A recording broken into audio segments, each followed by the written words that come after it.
우리 말씀을 보겠습니다. 우리 말씀은 시편 101편 말씀을 보도록 하겠습니다. 오늘 이 말씀을 가지고 누구를 더욱 가까이 할 것인가, 누구를 더욱 가까이 할 것인가 라는 제목을 가지고 같이 은혜를 나누기로 원합니다. 오늘 시편은 타이틀에 나와 있는 것처럼 다윗의 시편입니다. 다윗이 하나님께 아침에 드리는 찬양이었던 것으로 보여지고 있습니다. 다윗이 하나님을 섬길 때 어떤 마음의 자세를 가지고 하나님을 섬기고 하나님께 예배하였을까요? 시편 101편을 통해서 예배자로서 우리가 어떤 마음으로 살아야 되는지 세 가지를 같이 나누기를 원합니다. 예배자는 하나님을 가까이 하는 사람입니다. 예배자는 하나님을 가까이 할 뿐만 아니라 하나님께 믿음으로 신실하게 살아가는 사람을 가까이 하는 줄 믿습니다. 하나님을 멀리하고 하나님을 배신하고 하나님을 떠나는 사람들을 또한 예배자는요 멀리하는 사람이라고 말을 하고 있습니다. 첫째, 우리가 하나님께 가까이 나갈 때는 찬송하며 노래하며 예비하며 나가야 됩니다. 그때 우리의 마음의 자세가 온전한 마음으로 나가기를 원한다라고 말을 하고 있습니다. 하나님의 사랑과 정의를 노래하면서 하나님의 사랑과 하나님의 정의를 찬양하면서 이 다윗은요 온전한 마음으로 하나님께 나가기를 원한다라고 말을 하고 있습니다. 1절의 말씀을 보게 되면 내가 인자와 정의를 노래하겠나이다. 인자는 하나님의 헤세드, 하나님의 사랑을 말합니다. 하나님의 사랑과 하나님의 저스티스, 공의를 찬양하며 나간다라고 말을 합니다. 그러면서 이제는 이렇게 말하죠. 내가 완전한 길을 주목하오리니, 내가 블레미슬리스, 내가 허물이 없는 마음의 자세를 가지고 삶을 가지고 하나님께 더 가까이 나가기를 원한다라고 말을 하고 있습니다. 왜 그렇습니까? 하나님은 거룩하신 하나님이시기 때문입니다. 내가 거룩하니 너희도 거룩하라 라고 말씀하셨어요. 하나님께서 거룩하시기 때문에 하나님은 어떤 사람에게 임재하십니까? 거룩한 사람에게 임재하시는 거예요. 다윗이요 여기서 완전한 길을 주목한다는 말은 그가 완전하다는 의미는 아니죠. 내가 완전하지 않죠. 허물도 많죠. 죄악도 있고 마음의 죄악이 있죠. 그럴지라도 하나님께서 완전하시고 하나님께서 거룩하시기 때문에 어떻게 하든지 하나님의 거룩함에 가까워지도록 애쓰고 있음을 그가 말하고 있는 것입니다. 진정으로 하나님의 사랑을 아는 사람은요 그 사랑에 대해서 어떻게 반응하십니까? 그 사랑이 너무나 거룩하고 완전하니까 나는 대충 살아도 되겠지, 어떠한 죄악도 용서해 주겠지, 이런 마음으로 사는 게 아닙니다. 하나님의 사랑이 얼마나 고귀한 것인가를 알기 때문에요 그 사랑에 화답하는 마음으로 본인도 거룩하게 살아가는 것입니다. 다윗은요 하나님의 전에 왔을 뿐만 아니라 자신의 집안에 있을 때, 우리들 마음이요 집안에 있을 때 모든 것이 이렇게 풀리잖아요. 그래서 집안에서 마음이 해이해질 때가 많아요.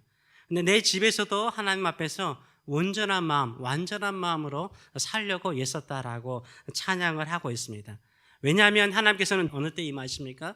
일상의 삶 속에서 예배하고 찬양하는 예배의 자리뿐만 아니라 자신의 가정, 자신의 집안에서도 거룩하게 완전한 마음을 가지고 살고자 하는 자에게 임하시는 줄 믿습니다. 이런 믿음을 가지고 살아가시는 저와 여러분 되시길 축원합니다.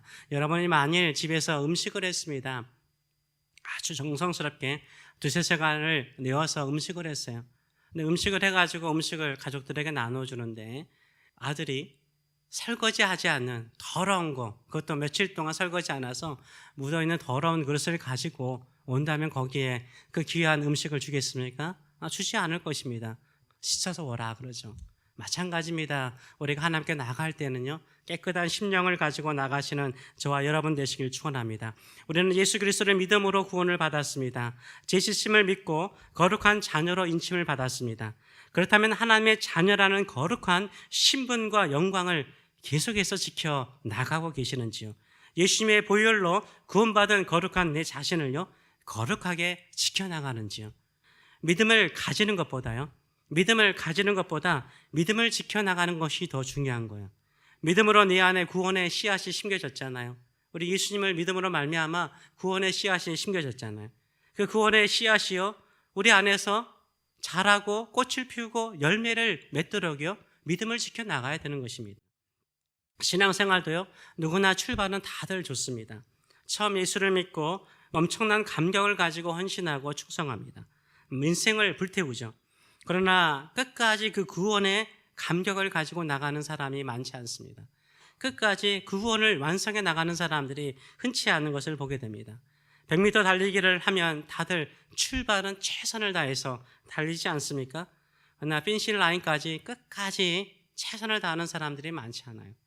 축구 경기도 보면은 출발은 참 좋죠. 한국은 참 출발이 좋을 때가 많아요. 초반에는 점수를 내어서 이겨나가죠. 후반전에 체력이 떨어지고 또 집중력이 떨어져서 결국은 승리를 지키지 못하는 경우를 보게 됩니다. 하나님께서 예수의 보혈로 정결하게 하신 내 인생을요 더욱 거룩하게 지켜나가시기를 축원합니다. 보혈의 은혜로 구원받은 내 인생을 거룩하게 하는 것이 하나님의 사랑과 하나님의 공의에 화답하는 것인 줄 믿습니다. 그래서 신앙을 가지는 것도 매우 중요하지만요, 신앙을 지켜서 열매를 맺는 것은요 더 중요한 거예요. 신앙을 지켜서 열매를 맺는 것은 더 중요한 것입니다. 매일 손과 발과 몸이 더러워지죠. 그래서 매일 씻거나 목욕을 하지 않습니까? 목욕을 하들 예수 그리스도의 보혈로 우리의 마음과 삶을 정결하게 하셔야 됩니다. 그러나 목욕하는 것보다 더욱 중요한 것은 무엇입니까? 깨끗하게 내 몸을 지키는 것이 더 중요한 거죠. 우리는 옷이 더러워지면 빨래를 합니다. 옷이 더러워지면 빨래하면 된다라고 생각하고 매일 시궁창에 들어가서 산다면 매일 빨래한들 무슨 소용이 있겠습니까? 매일 빨래하는 것도 좋지만요, 매일 깨끗하게 옷을 지켜내는 것도 더욱 중요한 것입니다. 우리는 예수 그리스도의 보혈로 우리의 죄를 용서받았습니다. 그러나 용서받은 죄를 계속 지고 다시 용서받는 것보다는요, 죄를 짓지 않고 거룩하게 살아가는 것이 더 중요한 것입니다. 매일 빨래하면 되지, 예수님의 보혈로 나의 어떠한 죄도 다 용서해 주실 터인데 하면서 죄의 시궁창에서 계속해서 빠져 있다면 하나님께서 기뻐하시겠습니까? 계속 좀 더 하나님 안에서 가까이 하려고 하는 마음을 기뻐하시는 줄 믿습니다. 매일 시궁창에서 기름때에 묻혀 산다면 그것은 악한 것입니다. 하나님의 사랑을요 가볍게 여기는 것입니다. 하나님의 사랑을 모욕하는 것입니다. 진정으로 하나님의 크신 사랑을 알고 예수 그리스도께서 십자가에서 이루신 공의를 믿는다면 하나님 앞에서 흠없이 살려고 애쓰시는 저와 여러분 되시길 축원합니다. 하나님께서 임재하는 마음의 자세를 가지고 주 앞에 나가시는 저와 여러분 되시길 축원합니다. 하나님의 사랑과 정의를요 믿고 찬양하는 사람은요 악을 멀리합니다. 이게 다윗이 하나님 앞에서 나가는 모습이죠. 3절의 말씀을 보게 되면 이렇게 말하고 있습니다. 나는 비천한 것을 내 눈앞에 두지 아니할 것이요. 더러운 것을 말하는 거죠. 나는 내 눈앞에요 더러운 것을 두지 않는다라고 말을 하고 있어요. 거룩하게 살고자 하는 사람은요 자신의 눈에 악한 것 두지 않아요. 또 그것을 볼 수 있는 자리로 가지 않아요. 또 그것을 보고자 하지 않습니다. 제가 책상에 과자를 두면요 그 과자요 죄송하지만 하루에 다 먹어버립니다. 아무리 많은 과자도요, 우리 와이프 알아요. 한번 책상에 과자 한 봉지 있잖아요, 하루 만에 다 없어져요. 왜 그럴까요? 내 눈앞에 있기 때문인 거예요. 보이니까 내가 알아요. 이건 먹으면 살쪄. 이거 먹으면 살쪄. 알아요. 내 눈에 있으니까 손이 가요. 눈이 가고 손이 가서 먹게 되더라고요. 우리 앞에요 악이 있으면 안 돼요. 내가 악의 자리에 가 있으면 눈을 감아야 되죠. 내 눈에 더러운 거, 하나님께서 원치 않는 것을 보지 않는 것도요 믿음의 좋은 자세인 줄 믿습니다. 4절은 이렇게 말하죠. 사악한 마음이 내게서 떠날 것이니 악한 일을 내가 알지 아니하리로다 라고 말을 하고 있어요. 내 눈앞에도 없을 뿐만 아니라요 또한 내 마음에도요 악한 것을 배우지 않아야 돼요. 알지 말아야 됩니다. 근데 괜히 악을 배우려고 할 필요가 없는 거죠. 동성애자들이 요새 미국에서 많아지는 이유가 무엇입니까? 물론 그들이 로비를 하지 않습니까? 그뿐만 아니라요 교육계에 이미 들어와 있습니다. 유치원 때부터, 지금 놀라는 게 아니라 제가 미국에 유학 오기 전에요, 그러니까 2005년도에 오기 전에 제 친구가 먼저 조지아에 유학을 왔거든요. 와서 한국에 왔을 때 그런 이야기를 하더라고요. 그때부터 조지아에서는요 아들이 있는데 그 아들에게요 동성애를 가르친다네요. 너 남자 여자 아니야 이렇게 말한대요. 생물학을 공부했던 친구인데 놀래더라고요. 놀래요. 그때부터 이미 시작됐어요. 아이들이요 모르면은 동성애에 관심 없어요. 배우지 않으면 관심 없어요. 그들은 그들의 태어난 성을 가지고 살아갈 거예요. 어릴 때부터 가르쳐 주니까. 악을 모르면 상관없는데 아니까요 그 악에 빠지는 것을 우리가 볼 수 있지 않습니까? 악을 굳이 알 필요가 없는 거예요. 내 평생에 내가 어릴 때부터 모태신앙이라서 술, 담배 안 했는데 한번 술, 담배 해봐야 되겠다, 이렇게 생각하시면 안 돼요. 술 먹어버리면요, 술주정자 되길 가능성이 높고요. 담배 한번 피기 시작하면 어떻게 됩니까? 그 맛을 잊지 못하는 경우가 많아요. 마약도 마찬가지고요. 나는 마약을 한 번도 안 해봐서 어떤 기분일까? 그거 왜 알려고 그러세요? 우리가 모르고 사는 것이 훨씬 나은 것인 줄 믿습니다. 이런 믿음의 자세를 가지고 살아가시는 저와 여러분 되시길 축원합니다. 그래서 악은요, 내 눈에도 내 마음에도 두지 마시는 저와 여러분 되시길 축원합니다. 아멘. 다윗은 그런 마음을 가지고 하나님께 나가는 것을 볼 수 있습니다. 그러면서 멀리해야 될 대상을 이야기를 하고 있습니다. 첫째는 배교자를 멀리하라라고 말을 하고 있어요. 배교자들의 행위를 내가 미워하오리니 나는 그 어느 것도 붙들지 않냐로다. 배교자들의 어떠한 행위도 나는 붙들지 않겠다, 잡지 않겠다라고 말을 하고 있습니다. 배교자는 어떤 사람입니까? 하나님을 알았죠. 하나님을 알았어요. 성경을 아는 사람들이에요. 하나님을 버리고 떠난 자들이에요. 하나님을 버리고 떠난 자들의 행위에 대해서 내가 붙들지 않겠다라고 말을 하고 있어요. 하나님을 버리고요, 떠나도 잘 되는 사람 많아요. 그런 사람들을 부러워하지 마시길 축원합니다. 그런 사람들을 상대하지 말라라고 말하고 있어요. 왜 그렇습니까? 신실함을 버리는 사람은요, 우리에게 또 그 신실함을 버릴 가능성이 높아요. 하나님께 신실함을 버리는 사람은요, 나가서도요, 사람을 배신해요. 우리를 배신할 수 있어요. 배교자들의 행위를 따르지 말라라고 말합니다. 세 번째는 험담하는 자를 멀리하라라고 말하고 있습니다. 5절의 말씀을 보게 되면 자기의 이웃을 은근히 헐뜯는 자를 내가 멸할 것이다, 없애버릴 것이다 라고 말을 하고 있어요. 소위 말해서 뒷담화 한다는 거죠. 뒷담화 하지 말라는 거. 이웃을 은근히 헐뜯는 거, 비난하고 조롱하는 것은 하나님이 기뻐하지 않는 것이고, 나중에 그런 사람은요, 우리도요 은근히 헐뜯을 수 있어요. 그런 사람의 말이 있는 순간에는 그 자리를 떠나시는 저와 여러분 되시길 축원합니다. 세 번째로는 교만한 사람을 말하고 있습니다. 5절의 말씀을 보게 되면 눈이 높고 마음이 교만한 자를 내가 용납하지 않냐로다. 성도로서 교만한 사람은 누굴까요? 기도하지 않는 사람이에요. 기도하지 않는 사람은 내 힘으로 사는 사람이에요. 겸손한 사람은 하나님 앞에서 자신의 눈을 낮추고요, 은혜를 구하고 자비를 구하는 사람이에요. 그래서 우리가 교만해지지 않게 해서요, 하나님 앞에 자신을 낮추고 기도하시는 저와 여러분 되시길 축원합니다. 네 번째로는 어떤 사람입니까? 거짓말하는 사람은 자신이 가까이 하지 않는다라고 말하고 있습니다. 7절의 말씀을 보게 되면 거짓을 행하는 자는 내 집안에 거주하지 못하며, 왕이라면 그 궁궐에 들이지 않는다는 거죠. 거짓말하는 자는 내 목전에 서지도 못하게 하겠다라고 말을 하고 있습니다. 어떤 사람에게 진실을, 신뢰를 잃어버리면요, 그 사람을 믿을 수가 없는 거죠.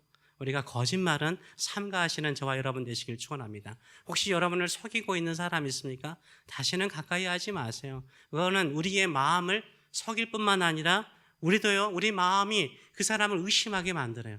그 사람이 혹시나 또 거짓말할까 봐 의심하게 되면 우리 마음도 괴로워요. 의심하는 것 자체가 괴로운 거잖아요. 그래서 거짓말하는 사람을 가까이 하지 말라라고 말합니다. 그러면 우리가 가까이 해야 할 대상은 누굽니까? 충성스러운 사람, 신실한 사람은 가까이 하라라고 말을 하고 있습니다. 6절의 말씀을 보게 되면 내 눈이, 다윗의 눈이 어디에 향합니까? 내 눈이 이 땅에 충성된 자를 살펴 나와 함께 살게 하리니 나의 가족처럼 내가 만들겠다는 거예요. 충성스러운 사람, 신실한 자를 내가 함께 하겠다고 말하며 완전한 길에 행하는 자, 그래도 하나님 앞에서 신실하게 진실하게 행하고자 하는 자를 나를 따르게 하겠다라고 말을 하고 있어요. 같이 함께 하겠다라고 말하는 것을 볼 수 있습니다. 우리 주변에 믿음의 사람이 있습니까? 그 믿음의 사람들과 함께 하시는 저와 여러분 되시길 축원합니다. 여러분을 신앙으로 자극을 주세요. 하나님을 더 믿게 하는 사람, 더 가까이 하고 하자는 사람은 신실한 사람이에요. 그런데 내가 열심히 믿는데 신앙의 회의감을 만들고 하나님을 떠나가게 만들고 기도의 자리를 떠나가게 만들고 예배의 자리를 떠나가게 만드는 사람은요, 좋은 사람 아니에요. 충성되고 진실한 사람을 우리 옆에 두시도록 기도하시는 저와 여러분 되시길 축원합니다. 우리 자신이 또한 신실한 자가 되어서 주변의 신앙인들을 살려내시는 저와 여러분 되시길 축원합니다. 요나단은 다윗을 사랑하였습니다. 왜요? 다윗이 자신이 가지지 못한 더 좋은 믿음을 가지고 있었기 때문인 거죠. 다윗이 어리지만요, 골리앗을 향해서 나가서 싸워서 여호와의 이름으로 승리하잖아요. 그러면은 요나단이요, 사울이 될 수 있었어요. 그렇잖아요. 시기 질투할 수 있었어요. 시기 질투하지 않아요. 더 사랑해요. 여인의 사랑보다 더 큰 사랑으로 사랑을 해요. 우리가 신앙생활을 하다 보면 나보다 더 좋은 믿음, 더 뜨거운 열정을 가지고 하나님께 헌신하는 사람이 있어요. 근데 많은 사람은 어떻게 하죠? 시기 질투해요. 언젠가는 저 믿음도 식어지겠지. 이렇게 나가버려요. 그러지 마세요. 그런 사람을 더 가까이 하세요. 그런 사람들과 함께 신앙을 불태우시는 저와 여러분 되시길 축원합니다. 그게요, 우리의 신실함을 가지고 함께 믿음의 가족을 이루게 되는 줄 믿습니다. 다윗은요, 이 마음을 가지고 하나님을 가까이 하고요, 악을 마음에서라든가 눈에서 멀리하고요, 또 악한 사람, 거짓말하는 사람, 교만한 사람들, 배교자들을 멀리했습니다. 그런 마음을 항상 가지게 해서 아침마다 어떻게 합니까? 아침마다 이 기도를 했던 거죠. 아침마다 내가 이 땅의 모든 악인을 멸하리니 악을 행하는 자는 여호와의 성에서 다 끊어지리로다. 물론 하나님께서 악인들을 심판하는 의미도 있긴 하지만요, 어떤 마음이요? 내가 아침에 눈을 뜨는 그 순간부터 악을 멀리하고 하나님을 향하여 온전한 마음을 가지고 나가겠다라고 다시 한번 결단하는 것을 우리가 볼 수 있습니다. 아침마다 우리가 일어나서 비록 우리가 넘어지고 쓰러질 수가 있습니다. 그럴지라도 충성된 사람, 신실한 자들과 함께 하나님께 더 가까이 나가시는 저와 여러분 되시길 축원합니다. 신실한 자들과 함께 하나님의 사랑과 하나님의 공의를 찬송하며 나가시는 저와 여러분 되시길 축원합니다. 그 찬양을 가지고 나가는 사람은요, 결국 사모하는 게 있어요. 뭔지 아세요? 준비되는 사람은요, 사모함이 있어요. 누군가 온다고 그래요. 그러면 준비되지 않는 사람은요, 그 오는 것을 두려워하게 되죠. 그렇죠? 그 사람이 오는 것을 두려워하게 되는 거죠. 학교에서도 감사가 온다고 그럽시다. 그러면요, 학교가 철두철미하게 감사가 오는 것을 준비해 놨어요. 빨리 오길 기다리죠. 근데 감사가 오는데 준비가 하나도 안 됐어요. 아무것도 할 수 없는 거예요.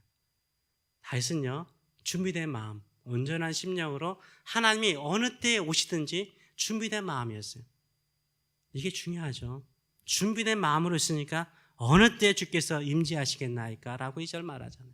어느 때 주님께서 임재하시겠습니까? 라고 말하잖아요. 우리 교회가 그랬으면 좋겠습니다. 우리도 약하고 부족해요. 그렇지만 우리 주님의 보혈로 말미암아 거룩해진 이 마음, 이 믿음, 이 삶을 더욱더 거룩하게 지켜나가며 하나님께서 언제든지 우리 가운데 임재하여 주시옵소서. 그런 마음을 가지고 나가시는 저와 여러분 되시길 축원합니다. 아멘. 저는 이 금요 예배 때 하나님께서 임재하신 줄 믿습니다. 지금 이 자리에 임하신 줄 믿습니다. 우리가 그 준비된 마음 가지고 나가잖아요. 하나님을 사모하잖아요.